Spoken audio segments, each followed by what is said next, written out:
Greetings everyone! It's a new week. We're going to continue working with value, and this week you would have looked at our presentation, which had to do with light logic. And when we're talking about light logic, we're talking about light and shadow. So when we take a look at an object, then what we want to understand is how that light is interacting with our subject. So my encouragement for you for this particular study is that I would love for you to choose an object that is less busy. So something like this, where it's pretty straightforward. There's not a lot of pattern. There's not any color. It's achromatic, which is really helpful as we talk about working in value and just having a tonal drawing. To not have to translate from color into value for our initial investigation is really quite nice. I'm not saying that you can't, but maybe choose an object that is perhaps a little bit more simple in its form.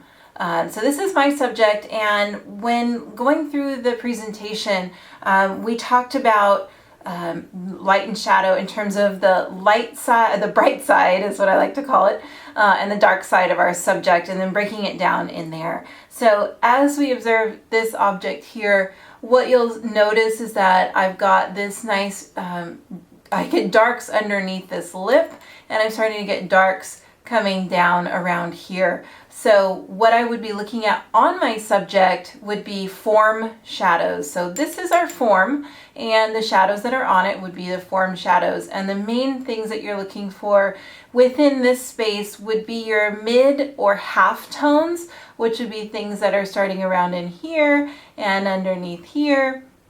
And then you're also looking for your core shadow, and that's going to be the darkest part on your subject. And it looks like I'm trying to look in the camera as well as look at my subject, but it looks like it's going to be somewhere in here. So the core shadow just means that that's the point on the object where it's completely turned away from the light, and it'll be the darkest part of your subject most times.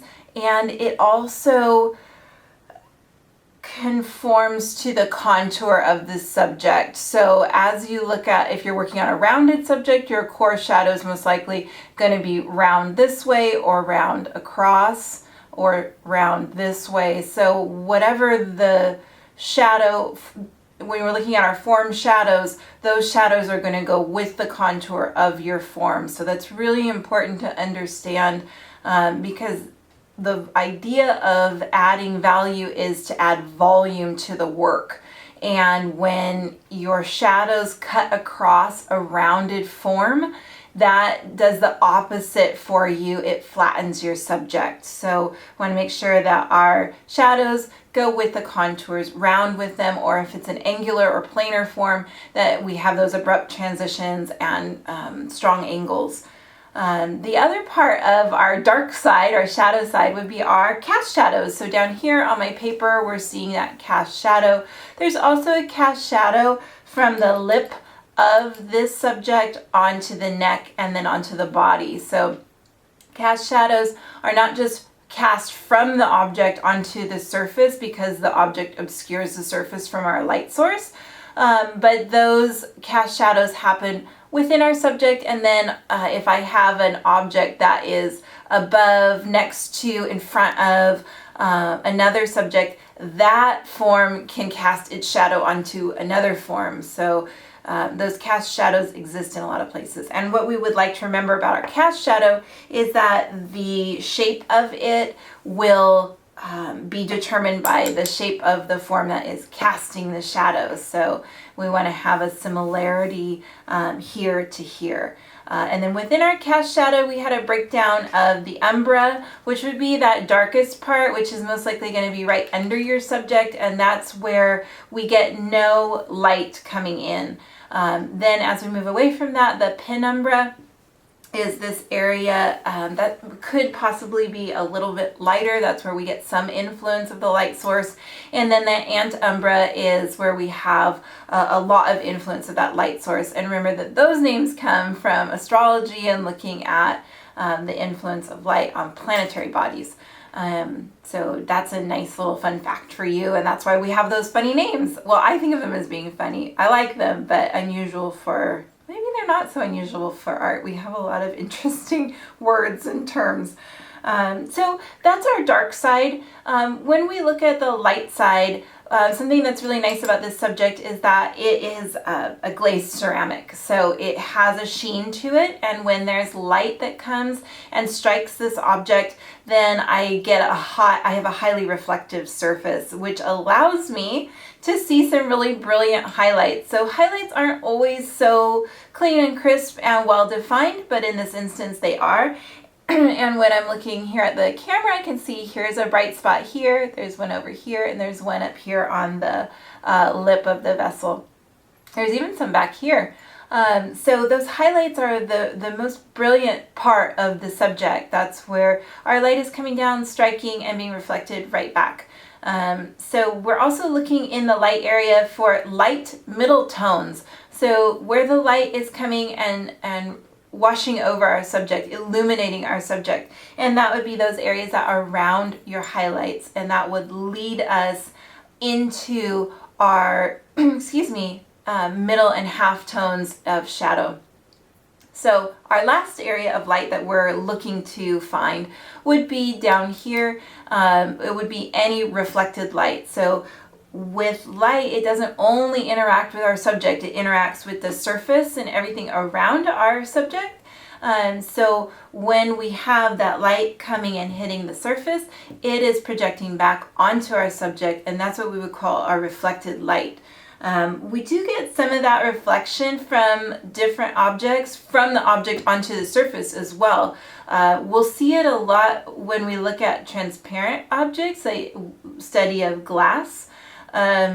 That's where we'll start to see a lot of those reflections as the light is coming through or refracting off of the object onto our surface. But that reflected light is bouncing from the surface onto the subject, and a lot of times that's what distinguishes, dependent upon the inherent value of our object, distinguishes from subject to surface, because we do have that idea of the object turning away from the light, coming into shadow, and then we have a cast shadow.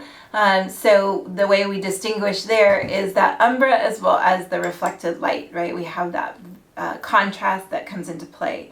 And I just mentioned inherent value. So the subject that I'm choosing to work with for my study is white. That is its base or starting value.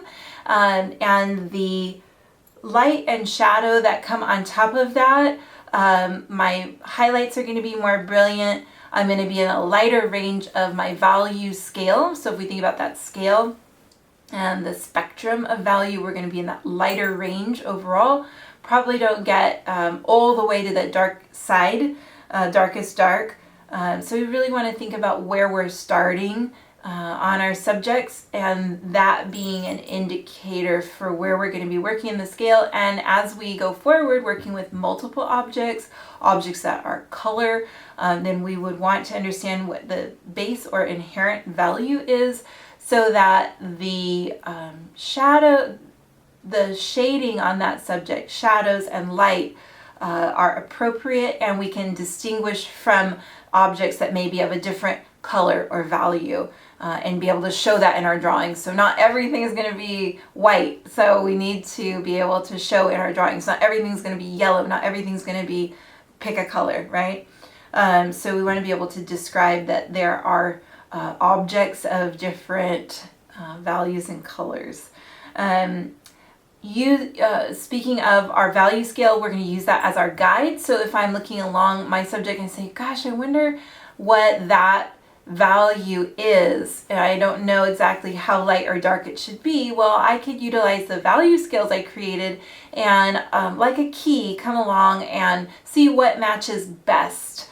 And we only have 7 steps in our scales, but there are value scales out there that are broader, and you certainly could use those. It doesn't have to be the scale that you create. There are some really, you would have seen them in the presentation, some wonderful value scales that, a lot of them are the 10-step, but they're really great for understanding influence, for your piece, whether or not it's identifying a value or if it's that you would like to create more contrast and you're not sure where to move within that value range. And then probably the last thing that we did want to talk about or mention was that idea of value and color, and that our colors are really broken down into three ingredients. So we have the idea of the hue, we have our value, and we also have saturation. And the hue is the name. This is a favorite of mine. This is a card shuffler. So I grew up with this at my grandparents' house, and that's how we would shuffle our playing cards. And many of them would be Uno cards, because we love that. So when we're talking about color, breaking it down into those three parts, the first one is hue. So we're thinking about our color wheel or the fanned color wavelengths, and the hue of this is blue, right? Basic, primary, starting point would be blue. Then we want to think about the value. When we think about the value, we're thinking about lightness and darkness. So we have a value scale that we've done with white on one side, black on the other, and a bunch of grays in between. So when I think about that scale, I think about this as a relatively light color. So when I think about it, I would move more towards that light end of the spectrum. So blue, light. And then when I think about the saturation, that's how bright or dull something is. So you can neutralize a color by adding gray to it, or that color's, I just forgot, complement. And when I look at this, it is not a very bright blue as I would think of like a cobalt blue or like Dodger blue, where it's really, really bright, or royal blue. This is a lot more faded looking, and maybe even a little bit more muddy or dusty. So I would have a blue where I would add white to it and then a bit of gray, and I'd probably end up with this color right here. So the idea of being able to identify a color is wonderful, especially if you're going to be going into painting and you're going to want to mix color so that you can have the palette that you want, or if you're replicating something, that you can replicate a color that you're observing in your reference imagery. So that's really helpful. And then for us in our drawing class, what we're doing with this notion is we would like to be able to identify when we observe a color where it falls on that value spectrum, and to be able to represent that accurately from something that is chromatic or color to an achromatic or the absence of color in our drawings, because all of our material is black and gray and white. So that is the breakdown of what it is that we covered this week and what we're going to pour into this drawing. As per usual with our demonstration, it follows along with our homework. So I've selected my one object, and I am going to use a piece of newsprint, and going forward, you don't need a new piece of newsprint every time. We're going to be doing thumbnails and gestures, and you can just fill up your page with thumbnails and gestures. I would like to get back to doing our gesture drawings, also known as thumbnails, and for compositional purposes. So different ways of looking at this subject, as well as different locations around the format, so that I am planning before I get to the drawing, the finished drawing. So I'm going to put my subject here within view of you. Please know that my perspective on it is different, how I'm seeing it versus what you're seeing, in case there's any question there. So remembering that our gesture drawings are not meant to be incredibly detailed.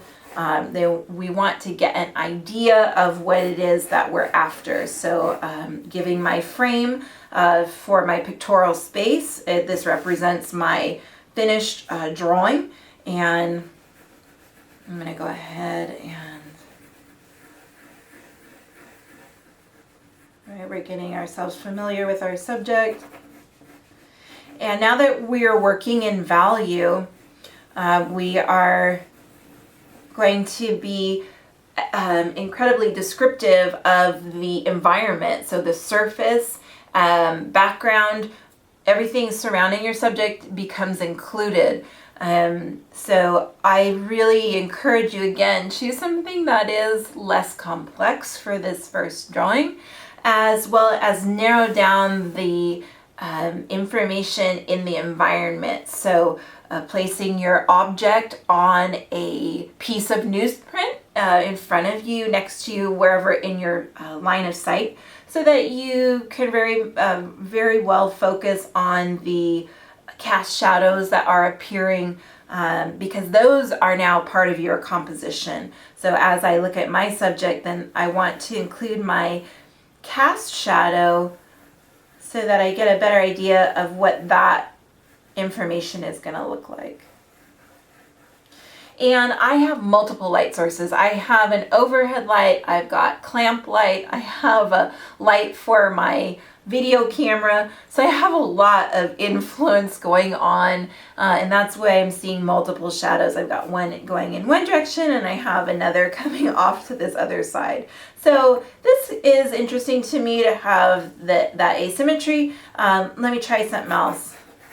Let's try a vertical orientation and see if that'll be in your view.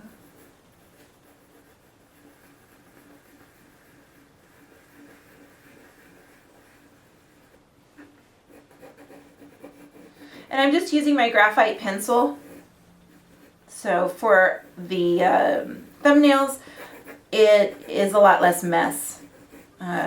We're trying to understand our composition, and we don't need a lot of transference, and it makes the paper more usable for multiple drawings. So that's kind of nice. So it draws it up really, really well. How about one more? Where, let's see, let's throw this in the middle. Maybe a little bit smaller in scale.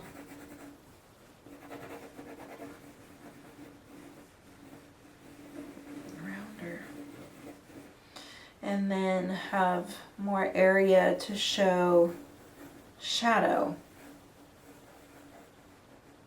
Yeah, that's kind of groovy to be able to show the shadow on both sides. I really dig that. That might be the way to go.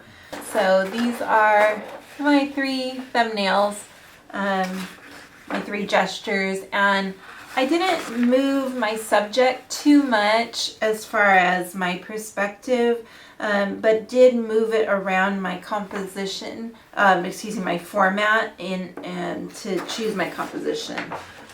So I've got an idea of what I want. I'm going to put that on the ground next to me if I can see it. And then I've got a sheet of dented, oh, the card shuffler got put on top of that. I think that'll be all right though. Okay, so I have my heavyweight paper. That's what I'm going to do my refined drawing on. And this is where we're going to begin using our charcoal. So the assignment calls for the vine charcoal and then specifically to work on a toned surface. So this is one of my favorite processes, techniques for drawing is toned paper, and specifically with the vine charcoal, although my reason for it being a favorite has to do with how workable the surface is when you apply your drawing medium, whatever it is, to the whole surface. So we'll need our sanding block and your vine charcoal. And what I'm going to do is whenever you have maybe used a pepper grinder or a cheese grater or a lemon zester, whatever tool you want to think about, then probably less pepper.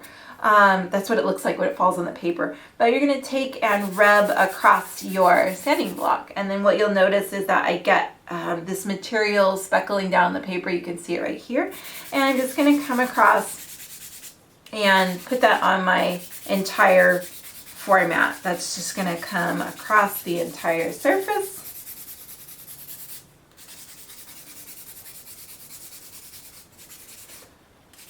And you can tap that sanding block to get more off of it.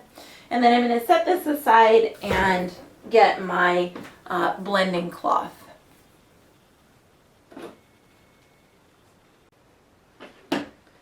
So this blending cloth, mine is already dark because I filled it with material, and you discovered that last week when we were working on value scales, and I was sharing with you how to use this tool, or that you could use it. And this is where it really does shine, is when we do our blending. So I'm just going to work the material around my paper so you can see the starting value up here, very light. And what I would like is for you to get somewhere in the, pretend like you're trying to get somewhere towards the middle of your value scales that you created. So I would like for the tone of your paper to change, hence the term toned paper or toned surface drawing. And that just means that we get to start with a value other than white. Okay. So this looks pretty good. As your blending cloth may be new or fresh, then you may need to do this a couple times, because just like our blending sticks, we discovered that they pick up material, even though their job is to move it around. It does pick up material, so we need to put it back, put some back. We got to make a deposit down there. Also, there's gonna be a lot of vine charcoal, potentially a lot of vine charcoal that gets used in the process, but that's what it's for, right? So wonderful technique, and I just get the feeling that you guys, I hope you love it as much as I do. It's the most fun. But maybe I say that a lot, that things are fun. And maybe if I say it too much, you'll stop believing me. But this is really an exceptional process. So we're going to work that into the paper. And that seems good. That looks good to me. So then to remind you, this was our starting value prior, and this is the tone that we're working with for the drawing. Okay. So I'm going to go ahead and the crinkling you hear is me getting more vine charcoal out of my pack. Oh, little pieces in here. Okay. There we go. So I'm just going to use a stick of the vine charcoal to begin my drawing, and I would like to have my reference back. That'd be helpful. So I want to leave it in, but it's not going to make much of a difference for you guys to observe that as much as it is for me to look at it. So, okay. Some weird chunk. All right. So what I would love for you to see, I'm going to pull this closer, is that I want to start placing information down. So I'm going to use my stick of vine charcoal, the same charcoal that I toned the paper with, not compressed, not the pencil, but the vine charcoal. So it's important that you hear that and pay attention to that, because this, the beauty of this really is diminished when you don't use the same material. So I'm working and I'm creating my, let me pull this a little bit closer. I'm creating my first ellipse, and maybe I'm not happy with it. So I'm going to use my blending cloth, and it's gone. it's, I don't know if I used the word magical before, but it's magical. I can place information down, and if I'm not indenting the paper, like pushing really hard, which is difficult to do with vine charcoal because it's delicate. If you push hard, it's going to break.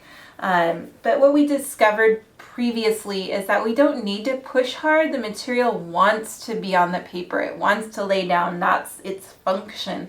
So there's no need to press hard. So if I am coming along and I don't like what's going on, I get my blending cloth and I incorporate that back into the page. Are there limitations to it? Yeah, you can get heavy-handed. The paper only absorbs so much. So it's not, I mean, it's really fun to put it down and take it away, put it down, take it away. But ideally, we would like to use it when we need it, know that it's available, and recognize that that's the beauty of this process, as well as not only just placing in our darks and with our light paper, and we do drawings on this with value, we will leave the white of the paper as a light value. And then add to it with the white charcoal to get even brighter. But here, we're not only in charge of placing our shadows in, we're in charge of putting our lights in as well. So that's one of the other reasons that I dig it, is you get that responsibility of showing all of your areas of light. So, and just as I've encouraged you to draw through, meaning use your basic shapes if those are useful for you. They certainly are for me. And just draw right on through, knowing that you can come through and eliminate the information that you no longer require, just as a building support. And that the refinement of the shape becomes a little bit easier because we have that ease of manipulation. So think about your proportion. We have to go back to that because we've been away from it for a while. We've been speaking about proportion as we've referenced depth and planes receding, and the proportion maintained by way of working within those convergence lines and the rate of recession. But what we want to remember is when we're working from observation of subjects that we really do need to maintain proportion. So height and width compared to height and width of the parts to the whole of one object, or if we're drawing multiple objects, then we need to look at the height and width and placement of one thing compared to the next. So I feel pretty good about this. I am usually a little bit angled or lopsided, and I found that a lot of my students are that way as well, tend to have the drawing lean to one side or the other. So there's nothing wrong with it. It's just a good observation to have. A lot of times you can come across with a straight line, so horizontal and vertical, and that gives you a pretty good comparison, left to right, top to bottom. So those measuring lines, and then if you even wanted to go further and place them to the side, especially with symmetrical objects, that can help you to begin seeing, like, oh, I think my space looks the same, but then you start looking at the negative space from these markers, and it's different side to side. So I would feel better if I were to come out a little bit more strongly there. And then I use, instead of my eraser, I just use my cloth to come back in and get rid of those lines that I don't need anymore. So again, the most fun because it's just so easy. And yeah, as you learn more about your tools and techniques, then as you proceed forward in your creative endeavors, then you have more to choose from when you sit down to do some making.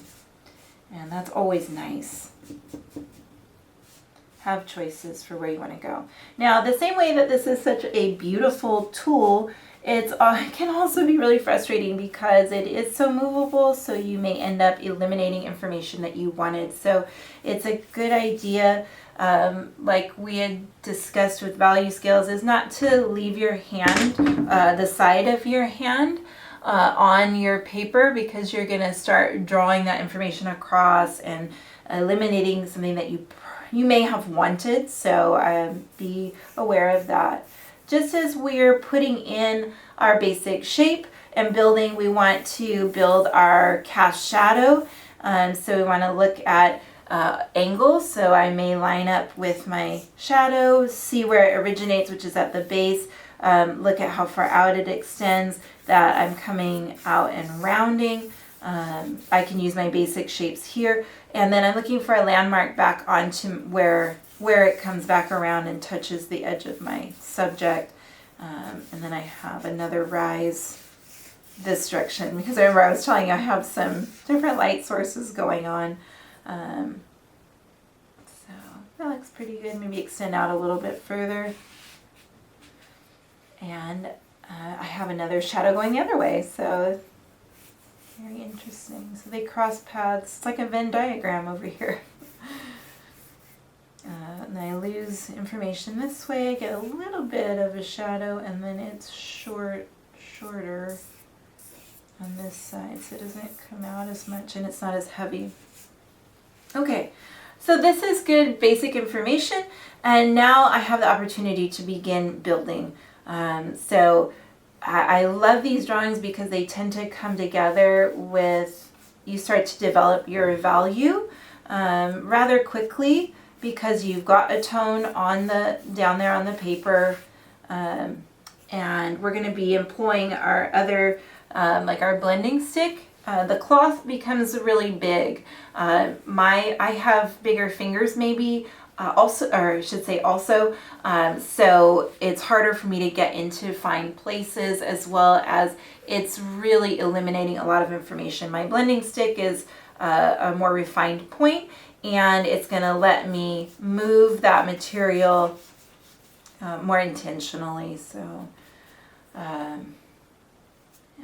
Oh, and then I also have a change in surface behind, or a change in value, a surface and value behind my subject. So really right at the neck and coming across this way.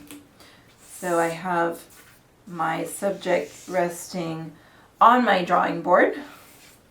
For this, it's a little bit easier to work flat due to the process needing to powder that down on the surface.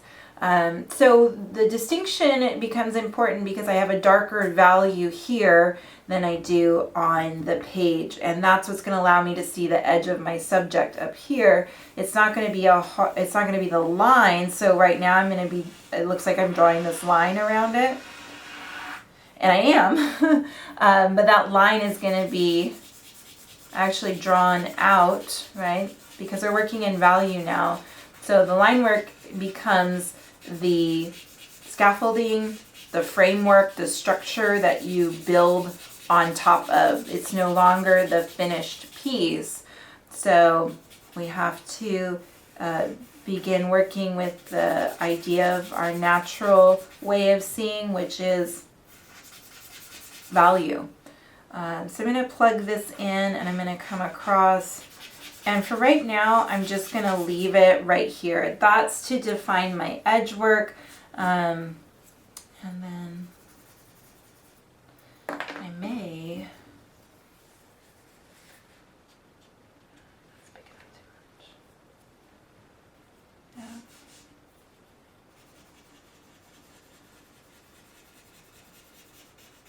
So I'm going to begin with my vine charcoal. Again, we have all of our charcoal, the compressed charcoal, which would be in the form of the stick as well as your pencil. And then we have our white charcoal and this vine charcoal. We'll use all of them. Right now I want to keep my information with the vine for just a little while longer because I need to know more about where I'm working and the adjustments that I would like to make before I commit to that. I have a little bit more refinement to do.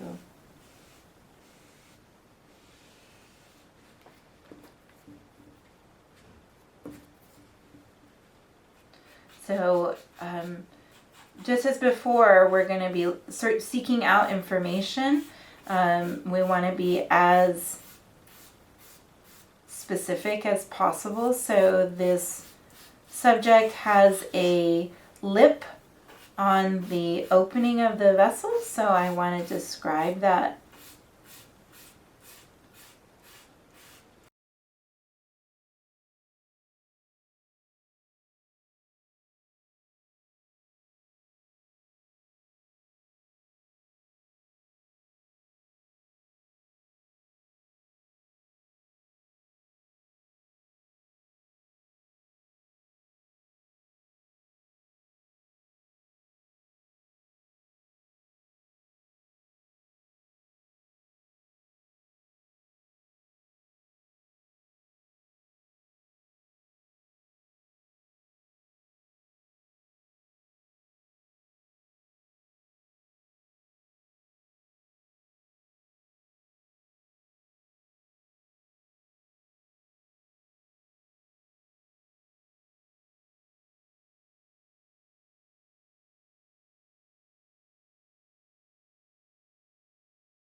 So I'm dealing with the cast shadow from the opening of, or the neck and the opening of the vessel, and you can see that the shadows that are cast are rounding out as well. So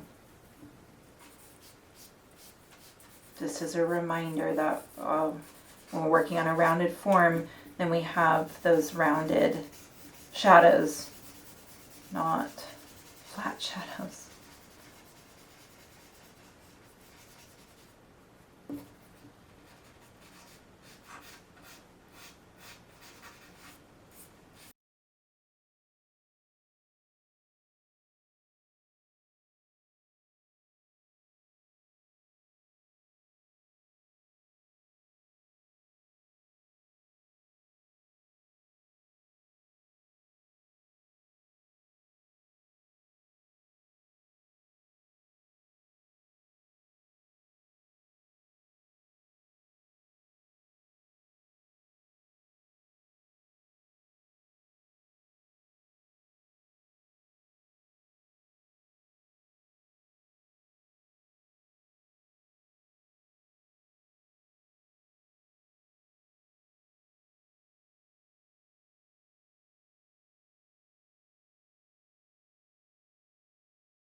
So right now what we're looking at is a lot of mid-tone.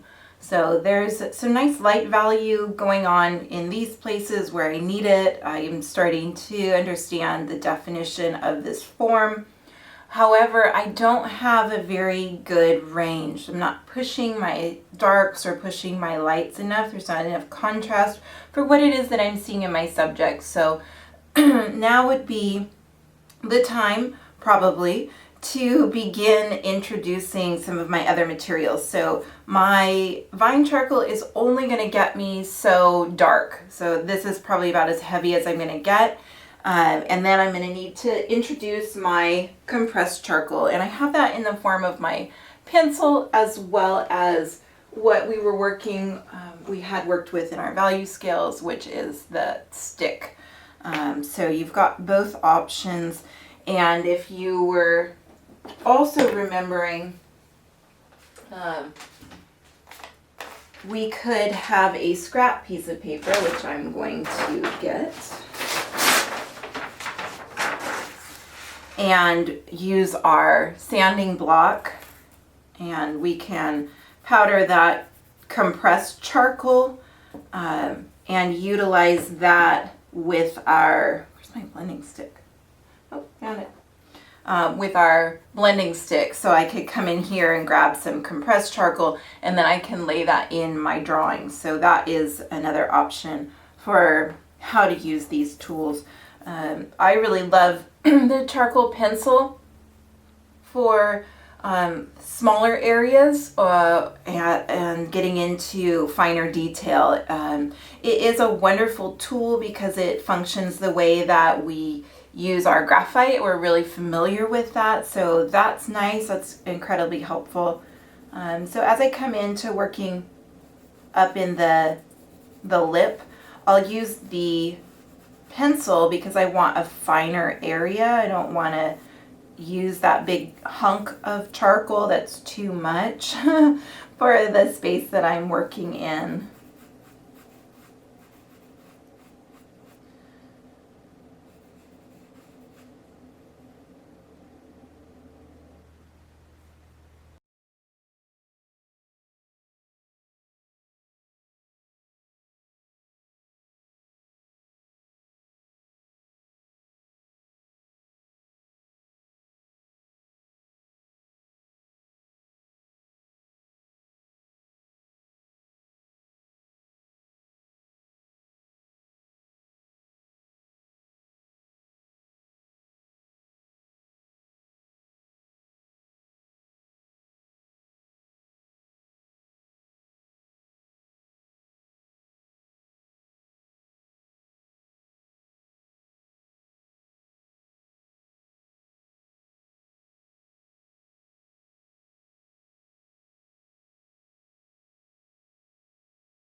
You can see that my Kneaded Eraser also works as a really wonderful blending tool once it's been loaded up with information. So after it has content on it, then it can move around the information on the page without picking up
So I'm picking up some reflected light on the underside of the lip here at the top of the vessel, right at the opening. So I'm shaping my kneaded eraser into more of that paddle and then using that fine edge to pull up.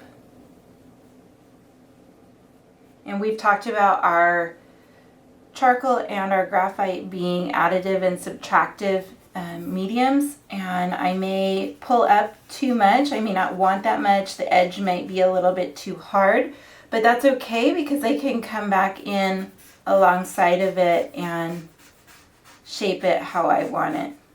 The other thing that you might be noticing is that my palm, how do I show you better right here? That's all charcoal from this area of my paper, and I see that my content is disappearing. So I haven't been doing a very good job at being mindful about that specific area of my drawing. But it's not lost, so I'm still doing okay there. But good for me to start paying attention to that.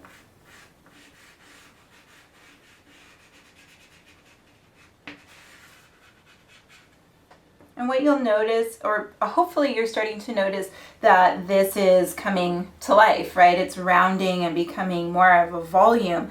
And that happens, you know, I started to push my shadows and get darker there. But really when I start to also bring in my lights, that's when the rounding starts. So we need that full spectrum, and we need the contrast as well as all of the gradations to really have that believability, to have that object start to push forward and become more dimensional. Because like we've talked about, that's how we see things around us, is with light and shadow, not one or the other.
So you notice that I'm using my white charcoal pencil, and where I'm coming in is to place my highlights. So these areas, these areas that are really having the light hit the subject and come directly back, be reflected directly back. It is best for me to erase as much information from the surface as possible before I place this light medium down. Otherwise, areas where I've used my charcoal pencil on top, that area becomes gray. So it's not as bright as it can be. Really need to eliminate, get back down to that more closely to the white of the paper, and then place the light medium on top of that, so that we have the most brilliance possible. And I would also like to see this tone of the paper, as well as, let me see, I've got all my materials. This tone of the paper, this is a great value to utilize in the drawing. So we don't need to cover the entire paper with charcoal and then cram that white charcoal on top to bring the lights. No, additive and subtractive. Use your eraser, eliminate, subtract information to get to those lighter values or those lighter tones, the tone that you covered your paper with, as well as the inherent tone of the paper, which is that nice light neutral. And so that is what I would like to tell you at this moment when we start to do this. So I'm feeling pretty comfortable with the top of my vessel. I would like to start working down through, recognizing that I'm not going to know if I'm finished with this until the rest of the subject has been developed, because I could have an influence down here that tells me that I'm not light enough or dark enough in that area.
So when I'm working, I prefer to work the entire drawing instead of focusing on refining one piece. And you say, well, wait a minute, you really worked on this top area.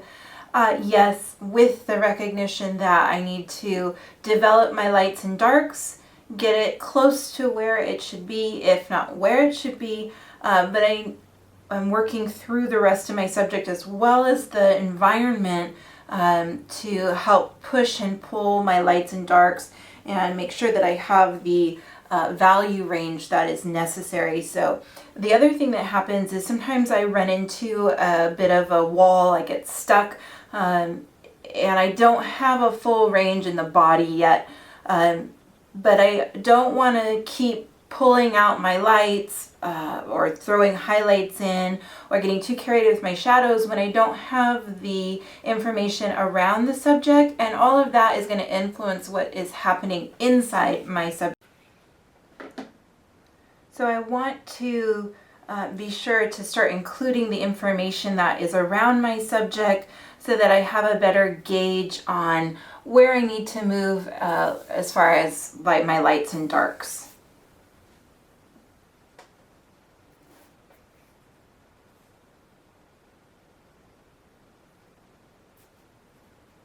And remember about that idea of our landmarks too. So when we're placing information, we want everything to be proportionate, not just the structure, meaning the shape of our subject, but the shadows and highlights within that. We need to pay attention to their shape and their location in reference to the object overall. Where is that going? How is it this size compared to this size? And then we go through with another layer, which is how do we compare this value to that one? Is it as bright? Does it need to be brighter, darker? My shadows need to be pushed more? And then the cast shadow also needs to be proportionate to our subject. And we can use those tools that we did before, that idea of finding landmarks or measuring. So as I'm looking at my subject, which is not, oh, I guess it is, it's right here. So you can see me from time to time coming over there. But I'm looking for where I'm seeing my multiple light sources are giving me multiple cast shadows, and looking for locations and utilizing this subject. So right here, if I were to draw a straight line down, then I'm going to have the location for the starting point of another one of my cast shadows. So utilize your landmarks and continue to be comparative.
I have a really soft hazy edge along one of my cast shadows here at the top, and I want to be sure that I'm communicating in my drawing the not only the strength of the shadow in terms of its value, but the strength of the shadow and its edge. So much of that is determined by the influence of light. How much light do we have? What is its proximity to our subject? So all of that helps in our description, and I want to be able to do that accurately.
And that is it.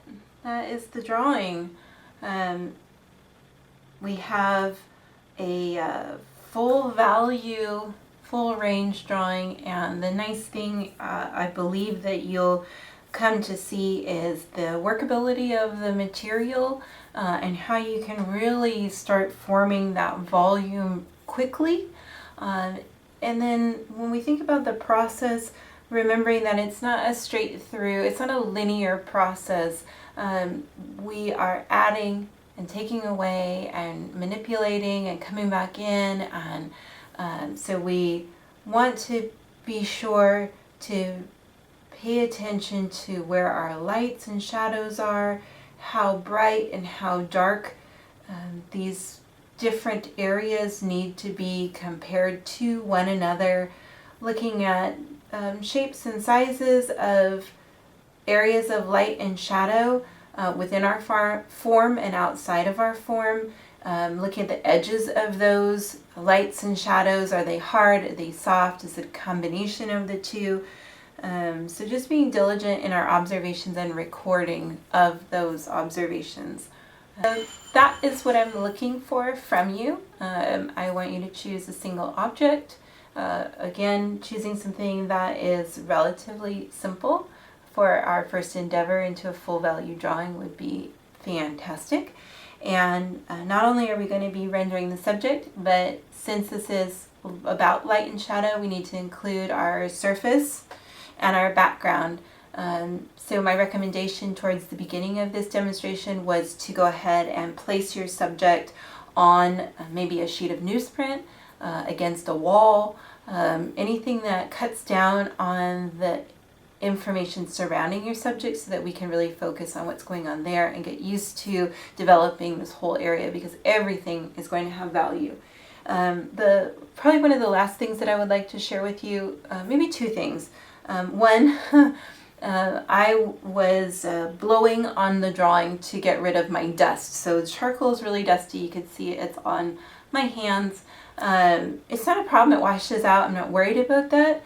But just to say that you have a lot of transferring, and we wanted to be careful about that in terms of drawing our hand across and smearing something.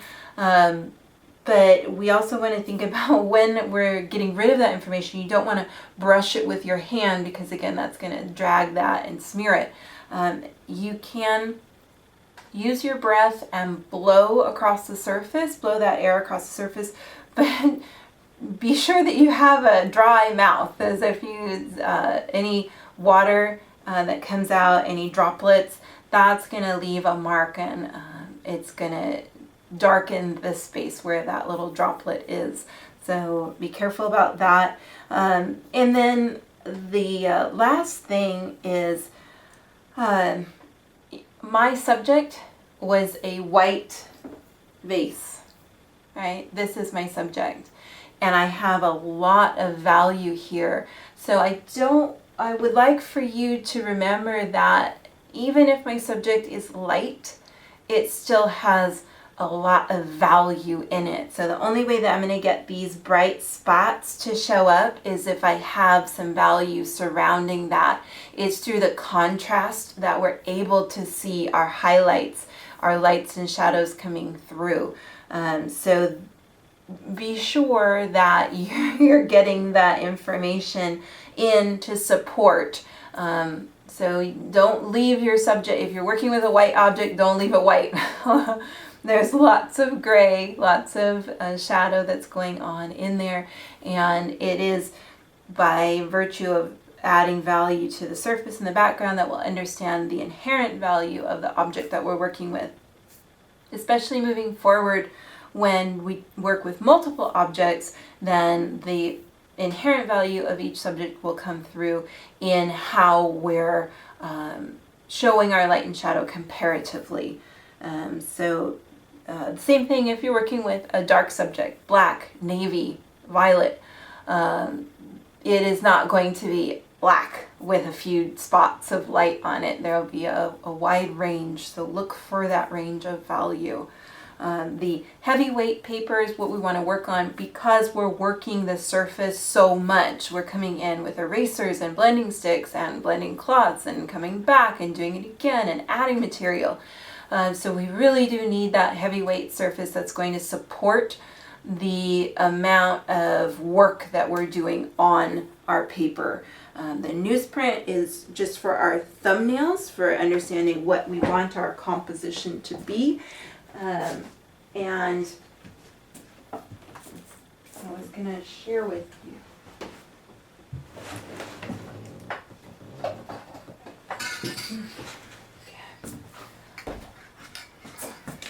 And then very last, I keep saying that, is that this is likely to move around a lot. So once we're done with this and we take it off of our drawing board and we put it in our portfolio, then we may have a loss of information. So typically on our list of materials is this workable fixative, right, by Krylon, just spray paint brand. But this workable fixative is for holding down more transferable information. So right here on the can it says it protects pencil, pastel, and chalk drawings. It prevents smudging and wrinkling. Workable just means that you can place this spray on here. It'll protect the surface, keep the information you have, but you theoretically can still come in and erase and add to. It doesn't put a barrier that is unworkable on there. And it is archival. So this, if you wanted to use this, you can go pick it up. It doesn't cost very much. I don't remember the last time I bought one because it lasts a long time. But you could use this to spray your drawing. And when you're doing that, you need to be sure and work above your drawing. So give yourself about a foot.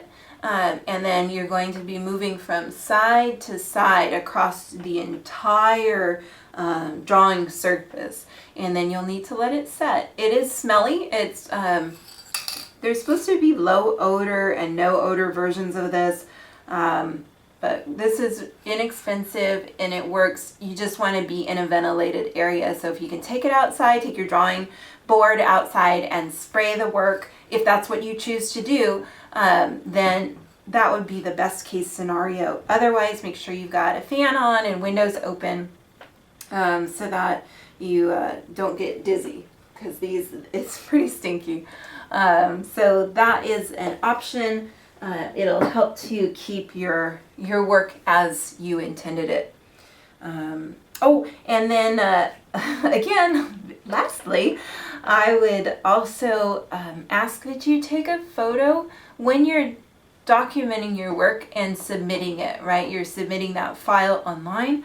I need for you to take a photo of the entire format, not just where you're drawing, because I need to see that you're working over that 18 by 24 inch sheet of paper.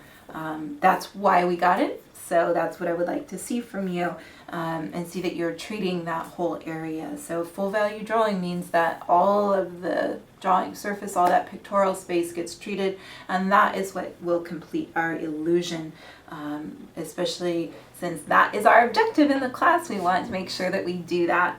So I can't wait to see what you make, as per usual. I'm always excited to see that.